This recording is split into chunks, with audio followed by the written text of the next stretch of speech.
નમસ્તે, મારું નામ જેનિશ દેસાઈ છે. હવે હું સેટેલાઇટ ઓર્બિટ્સ વિશે સમજાવીશ. સેટેલાઇટ ઓર્બિટ્સ એટલે સેટેલાઇટ પૃથ્વીની આસપાસ જે પાથમાં ફરે છે તે.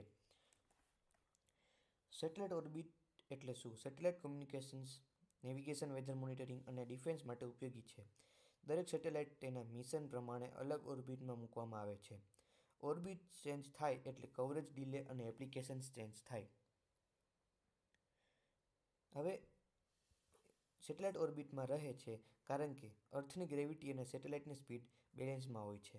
એલ્ટિટ્યૂડ જેટલી વધારે, સેટેલાઇટને ઓર્બિટ કમ્પ્લીટ કરવામાં એટલો વધારે સમય લાગે છે. ઓર્બિટ સર્ક્યુલર અથવા એલિપ્ટિકલ હોઈ શકે છે. હવે આપણે છે લો અર્થ ઓર્બિટ લીઓ. લીઓ સેટેલાઇટ્સ 160 કિલોમીટરથી 2000 કિલોમીટર એલ્ટિટ્યૂડ પર હોય છે.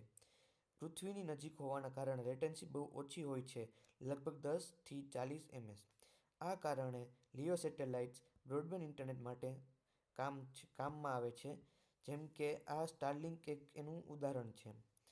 લીઓ સેટેલાઇટ ફાસ્ટ મૂવ કરે છે એટલે કન્ટિન્યુઅસ કવરેજ માટે ઘણા સેટેલાઇટ્સ જરૂરી પડે છે. અર્થ ઓબ્ઝર્વેશન, સર્વેલન્સ અને સાયન્ટિફિક મિશનમાં પણ લીઓ સેટેલાઇટ્સ વપરાય છે. પછી છે મીડિયમ અર્થ ઓર્બિટ મીઓ. મીઓ સેટેલાઇટ 2000 કિલોમીટરથી લગભગ 20,000 કિલોમીટર એલ્ટિટ્યૂડ પર હોય છે. જીપીએસ, ગેલિલિયો અને ગ્લોનાસ નેવિગેશન સેટેલાઇટ્સ મીઓ ઓર્બિટમાં હોય છે. આમાં લેટન્સી મોડરેટ હોય છે અને કવરેજ લીઓ કરતાં વધારે મળે છે. હવે છે geostationary orbit geo. Geo satellites 35,786 kilometre altitude પર ઇક્વેટર ઉપર ઓર્બિટ કરે છે. સેટેલાઇટ અર્થ જેટલી જ સ્પીડથી ફરતું હોવાથી ફિક્સ પોઝિશનમાં દેખાય છે.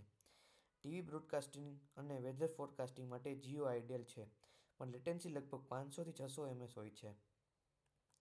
હવે આપણે ત્રણેયને સરખાવીએ તો લીઓમાં લો લેટન્સી આપે છે, મીઓ નેવિગેશન માટે બેસ્ટ છે અને જીઓ વાઇડ કવરેજ આપે છે. ઓર્બિટ સિલેક્શન એપ્લિકેશન ઉપર ડિપેન્ડ કરે છે. હવે જોઈએ તો આપણે ચેલેન્જીસ અને એપ્લિકેશન્સ. તો ચેલેન્જીસ શું હોય છે? તો ચેલેન્જીસમાં આપણે જોઈએ વરસાદના કારણે ડિલે થાય છે. ડિલે સેટેલાઇટ કમ્યુનિકેશનમાં ચેલેન્જીસ છે. Satellite aviation, tracking, disaster management અને ગ્લોબલ કોમ્યુનિકેશન્સમાં ઉપયોગી હોય છે આ બધી સેટેલાઇટ્સ. કન્ક્લુઝનમાં કહીએ તો સેટેલાઇટ ઓર્બિટ્સ ગ્લોબલ કોમ્યુનિકેશન માટે જરૂરી છે. લીઓ, મીઓ અને જીઓ દરેક ઓર્બિટની પોતાની એપ્લિકેશન છે. ફ્યુચર કમ્યુનિકેશન સિસ્ટમ સેટેલાઇટ્સ પર ડિપેન્ડ કરે છે, જેના કારણે આપણે સેટેલાઇટ્સ ઉપર વધારે નિર્ભર છીએ. ધન્યવાદ.